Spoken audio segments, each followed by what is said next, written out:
pass the floor to Dr. Tarek Shindeb, is Professor of International Criminal Law, lawyer since 1999, member of the Council Directors of the International Union of Jurists.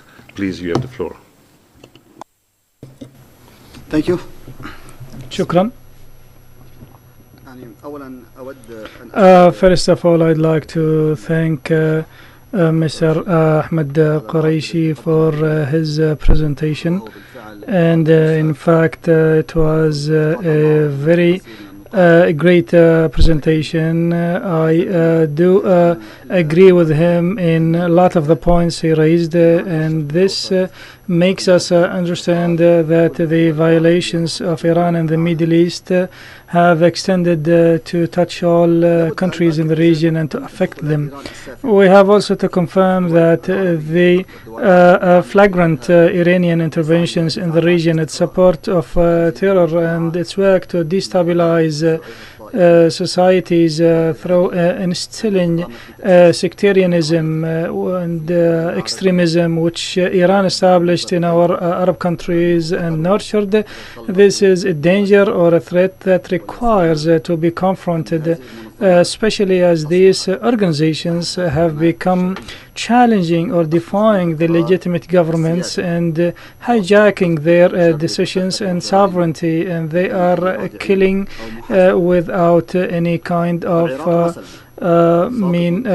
responsibility. Iraq, for example, is under the control of the Iranian Revolutionary Guards and the sectarian Iranian militias that are controlled by the Iranian Revolutionary Guards. In Yemen, Iran has stricken the Yemeni society through the Houthis and used Yemen as a platform to send messages to other Arab countries in the region through sending ballistic missiles against neighboring Arab countries. Maybe the report of the panel of experts of the United Nations responsible for Yemen, assigned under the United Nations Security Council Resolution 2213, was obvious. The report was presented a month ago in January, and it confirms that Iran has used the Yemeni Houthi militias to wage attacks against Arab countries, and that missiles and arms used by these militias were Iranian-made and provided by the Iranian Revolutionary Guards, and that Houthi militias are destabilizing the GCC region. Maybe the Syrian example is the issue of the hour, and it is the more painful and bleeding example in the region, and I'll stop by it. As we see in Syria, there are interventions and interference by external parties. As I'm speaking to you now, children and women of Al-Ghouta are being killed because of the Russian aerial bombardment and the bombardment from the Syrian regime army. And yesterday, the Syrian regime and the Russian fighters used the Syrian gas against the eastern Ghouta to Damascus. It has been 7 years since the Syrian revolution. And these 7 difficult years saw suffering of the Syrian people, killing, terrorism, displacement, and the crimes committed by the Syrian regime, to the extent that international human rights organizations classified the Syrian prisons as being human slaughterhouses. And Human Rights Watch report published about Sudnaya prison is confirming what I say. And the reports of international human rights organizations of different affiliations confirm that the Syrian regime is killing its people not only since 7 years, but since more than 40 years ago. However, what happened in these past 7 years was something that is unimaginable by any mind or any person. We can refer to the reports of the international commissions of inquiry established by the Human Rights Council. The latest report was presented 3 days ago, and the committees established by the UN Security Council and the Organization on Banning the Chemical Weapons, which confirmed that the Syrian regime is using chemical weapons and chlorine gas as well as other banned weapons against its own people. And these violations that were committed against the Syrian people were associated with different forms of foreign interventions, and they'll stop by them subsequently. The first intervention was, or interference, was the Iranian militias' interference in these crimes. Al-Khamenei, who is the spiritual leader of Iran, sent Iranian militias and Iraqi militias to serve the regime of Bashar al-Assad when the regime was about to collapse. And all the leaders of the Iranian regime, they confess to that. They confirm that they are the ones protecting this regime of Syria, and that they sent thousands of fighters, Shia and sectarian fighters, to slaughter the Syrian people. And this is something that is evidenced, confirmed, and it does not need any evidence. We see on TV the crimes that are committed by these militias, and this is a small fraction of what they do on the ground. Sadly, these sectarian militias with the Iranian Revolutionary Guard forces contributed to worst massacres in Syria, the killing, slaughtering, and displacement of people, and all these are crimes of war and crimes against humanity, and there is ethnic cleansing in different parts of Syria. Number two, the second interference or intervention was Hezbollah Lebanese militias intervention, who intervened by a request from Iran, and the number of Hezbollah fighters in Syria reached up to 30,000 fighters, and these fighters entered Syria since 7 years ago, and they killed the Syrian people.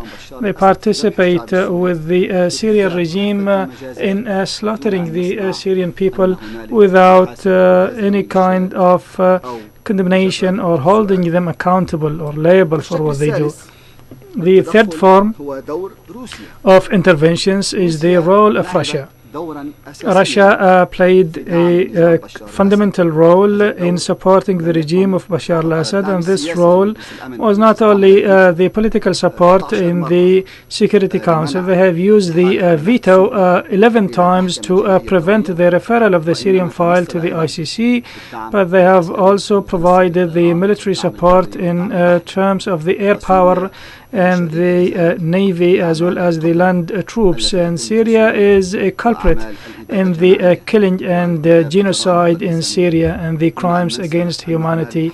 We should not forget that there are 11 million Syrians who are displaced today, and that about 1 million Syrians have died because of the aerial bombardment and killing on the ground, and there are about 300,000 detainees whose fate is unknown.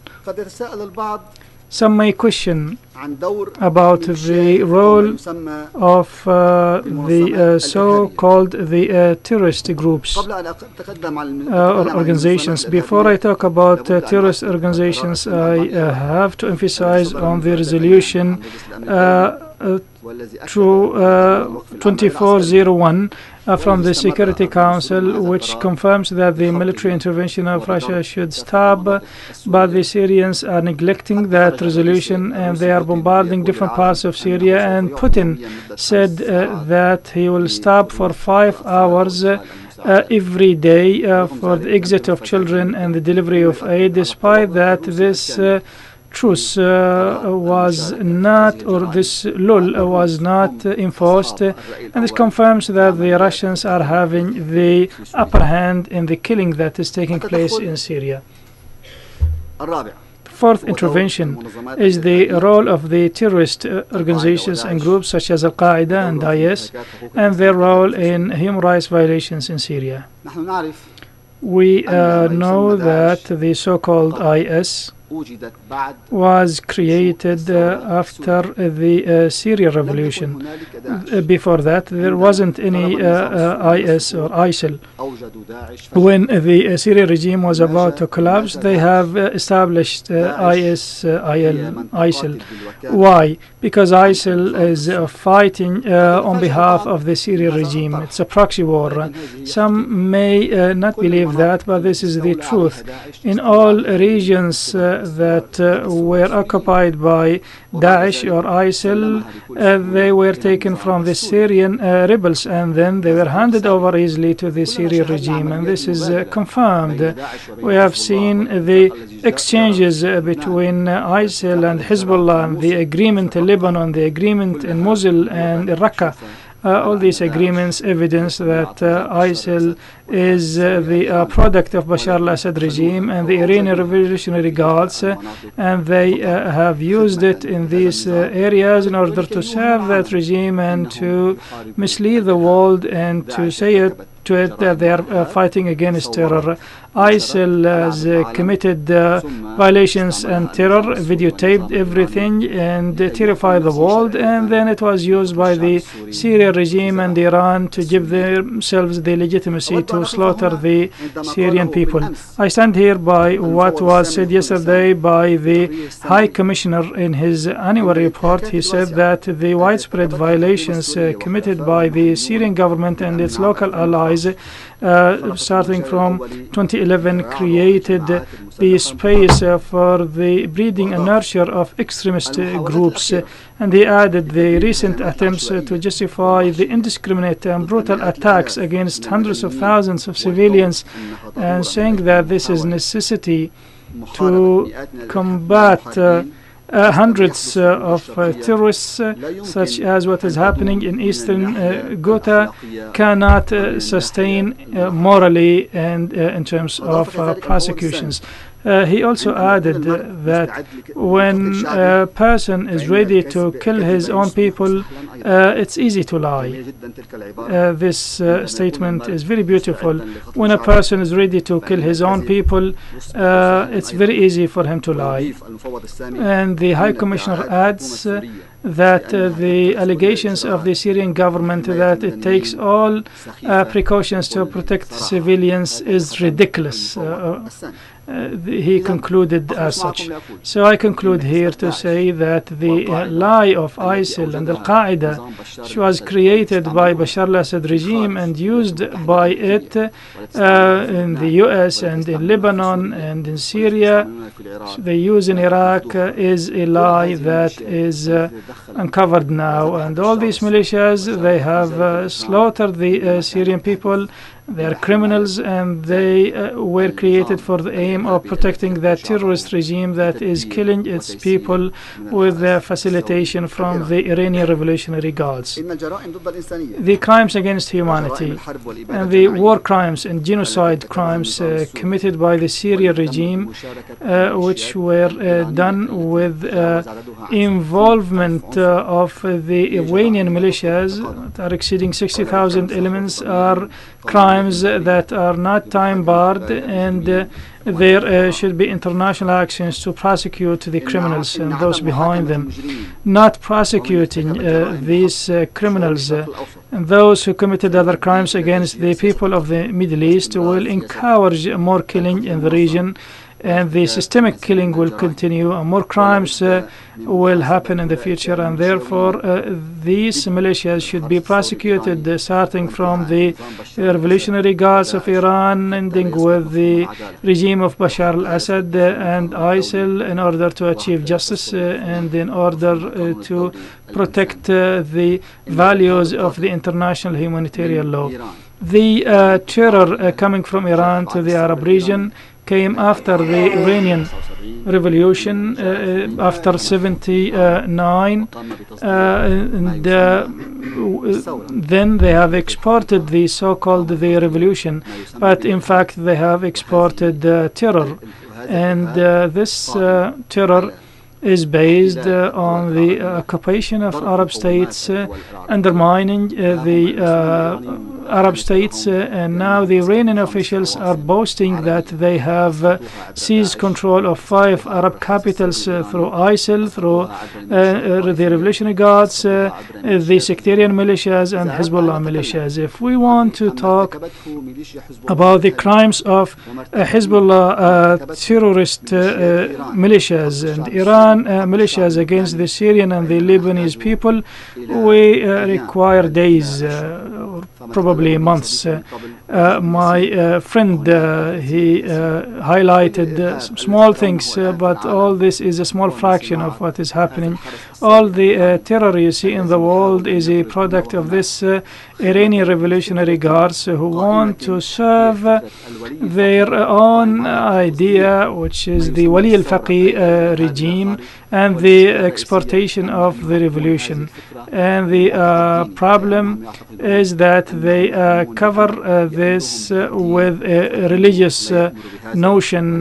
They say that religion orders them to do that, but it isn't. In fact, they want to lie to the people and mislead the people. This is the situation in the Middle East, and we have to be frank.